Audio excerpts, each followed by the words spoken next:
اعوذ باللہ من الشیطان الرجیم، بسم اللہ الرحمن الرحیم۔ تمام تعریفیں اللہ کے لیے، لاکھوں اور کروڑوں درود السلام نبی رحمت صلی اللہ علیہ وسلم پر۔ ہر لمحے سلامتیاں برستی رہیں مولا علی رضی اللہ تعالیٰ عنہ پر تا قیامت تک۔ اللہ نے آپ کا ذکر بلند و بالا، عرفہ و اعلیٰ رکھا۔ 19 رمضان مولا علی رضی اللہ تعالیٰ عنہ مسجد کوفہ میں تشریف لے جانے لگے تھے کہ گھر کے سب پرندے پاؤں کے ساتھ لپٹ گئے اور زار و قطار رونے لگے کہ آپ نہ جائیں، لیکن امام رضی اللہ تعالیٰ عنہ آگے بڑھے اپنا وعدہ نبھانے کو۔ جب مسجد کوفہ میں پہنچے تھے تو وہاں آپ کا قاتل ملجم بھی موجود تھا۔ آپ علیہ السلام نے مسجد کے سب لوگوں کو جگایا، اٹھو، نیند سے بہتر ہے نماز۔ ملجم کو آپ علیہ السلام نے فرمایا، اللہ کے گھر سونا اللہ کو پسند نہیں، اٹھو، اپنے فعل کو سر انجام دو۔ آپ علیہ السلام ممبر کی طرف بڑھے، اذان دی۔ ممبر بھی اذان سن کے یوں لگ رہا تھا جیسے رو رہا ہو۔ اذان سن کے سب مومنین اٹھے، ایک سناٹا سا تھا عالم میں، آسمان ایسے لگ رہا تھا کہ گویا سرخیاں برسا رہا ہو۔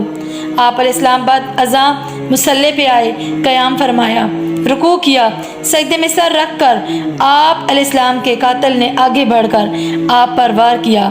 ملجم نے زہر سے ڈوبی ہوئی تلوار جو ساتھ لایا اس سے ضرب لگائی۔ آپ علیہ السلام کے سر مبارک پر تلوار کا لگنا تھا کہ آپ علیہ السلام نے سجدے میں سر رکھ کر بولے، رب کعبہ کی قسم، رب کعبہ کی قسم، آج مومنین کے امیر علی رضی اللہ تعالیٰ عنہ کامیاب ہوئے، آج مولا کائنات رضی اللہ تعالیٰ عنہ کامیاب ہوئے۔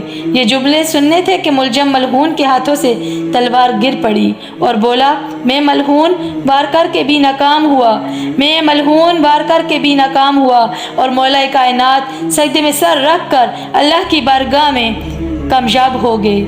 حضرت علی رضی اللہ تعالیٰ عنہ کی عظیم ذات، عظیم مقام، عظیم شان ہمارے لیے بہترین نمونہ ہے۔ تا قیامت تک ہر دم مولا کائنات عظیم و عالی شان ذات پر، ان کے مقدس گھرانے پر سلامتیاں، رحمتیں، نوازشیں برستی رہیں، آمین۔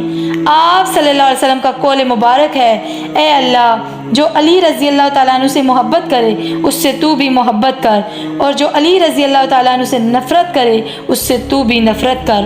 اے اللہ، ہم سب کو اور تمام سننے والوں کو نبی پاک صلی اللہ علیہ وسلم پر اور ان کے عظیم مقدس گھرانے پر اور حضرت علی رضی اللہ تعالیٰ عنہ اور ان کی ذات پر اور ان کی تمام اہل گھرانہ پر لاکھوں اور کروڑوں سلامتیاں بھیجنے کی توفیق عطا فرما اور ان کی زندگی کو اپنانے کی توفیق عطا فرما، آمین یا رب العالمین۔